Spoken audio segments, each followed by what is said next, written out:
ஒரு 1 ஆர் 2 மந்த்ஸாவே மாதம்பட்டி ரங்கராஜ் மேலே ஜாய் கிறிசல்டான்றவங்க வந்து பல குற்றச்சாட்டை வச்சுருக்காங்க. லைக் அவங்க யாருன்னு பார்த்தீங்கன்னா, அவங்க காஸ்டியூம் டிசைனர். மாதம்பட்டி ரங்கராஜ்க்கு அவங்க காஸ்டியூம் டிசைனர் இருந்திருக்காங்க. அதுக்கப்புறம் அவங்க 2 பேரும் சேர்ந்து இருந்த ஃபோட்டோஸு, அவங்க ஜாய் கிறிசல்டாவும் ஏற்கனவே திருமணமாகி அவங்களுக்கு குழந்தை இருக்குது. இப்போ அவங்க மூத்த கணவரோட பிரிஞ்சிருக்காங்க. இவருக்கும் மாதம்பட்டி ரங்கராஜுக்கும் கல்யாணமாகி 2 பசங்க இருக்கிறாங்க.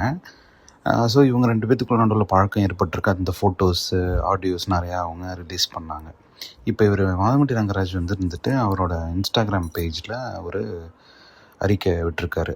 அதை நான் அப்படியே படிக்கிறேன் பாருங்கள். அனைவருக்கும் வணக்கம். நீதிமன்றத்திற்கு வெளியே திருமதி ஜாய் கிறிசல்டா எழுப்பிய தற்போதைய சர்ச்சையை தீர்த்து வைக்குமாறு பல நபர்கள் என்னை அணுகி வருகின்றனர். நீதித்துறை செயல்பாட்டில் எனக்கு மிகுந்த நம்பிக்கை உள்ளது என்பதையும், சட்டத்தின்படி உண்மை நிலைநாட்டப்படும் இந்த சர்ச்சையை தீர்க்க நான் மாண்புமிகு சென்னை உயர்நீதிமன்றத்தை அணுகியுள்ளேன் என்பதையும் திட்டவட்டமாக கூற விரும்புகிறேன். இந்த பிரச்சனை தொடர்பான எந்த ஒரு ஊடக விசாரணையிலோ அல்லது பொது விவாதத்திலோ ஈடுபடவோ, ஊக்குவிக்கவோ அல்லது பதிலளிக்கவோ நான் விரும்பவில்லை. ஆன்லைன் ஊடகங்கள் மீது எனக்கு மிகுந்த மரியாதை உண்டு.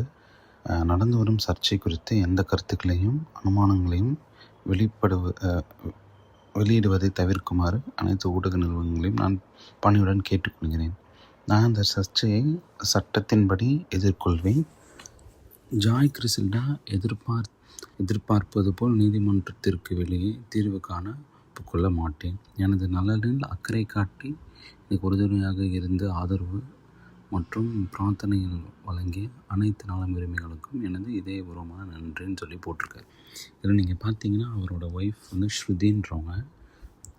அவங்க வந்துருந்துட்டு லாயர் தான். அது இல்லாமல் அவங்க வந்துருந்துட்டு டிஎம்கேல ஆக்டிவாக இருக்கிற பர்சன். அவங்களோட பேஜில் போய் பார்த்தீங்கனாலே உங்களுக்கு தெரியும், ஸ்ருதி ரங்கராஜ், அதுதான் அவங்களோட பேஜ். இப்போது இந்த நீதிமன்றத்துக்கு வரும்போது கூட அவங்க கூட சேர்ந்து தான் வராங்க. நிறைய பேர் வேடிக்கையாக விளையாட்ட சொல்கிறாங்க, லைக் ஸ்ருதி அவங்கள மாதிரி தான் ஒய்ஃப் இருக்கணும், எல்லாருக்கும் கிடைக்கணும் போல். ஏன்னா இவர் என்ன வேணாலும் பண்ணிட்டு வர்றாரு, இருந்துமே அவங்க போகாமல் அவருக்கு சப்போர்ட் பண்ணுறாங்கன்னு சொல்லிட்டு அவர் கிண்டல் பண்ணுறாங்க. But maybe for their child அந்த குழந்தைங்களோட சேர்க்கைக்காக அவங்க இருக்கிறாங்களா என்னன்றது அவங்களுக்கு, அவங்க மன ஓட்டத்தில் இருக்கிறது அவங்களுக்கு கேட்டாதான் தெரியும். ஸோ சிம்பிளாக நம்ம இருந்துட்டு அதை கமெண்ட் பண்ணுறது கரெக்ட் இல்லை. But will see what will be the update for this case.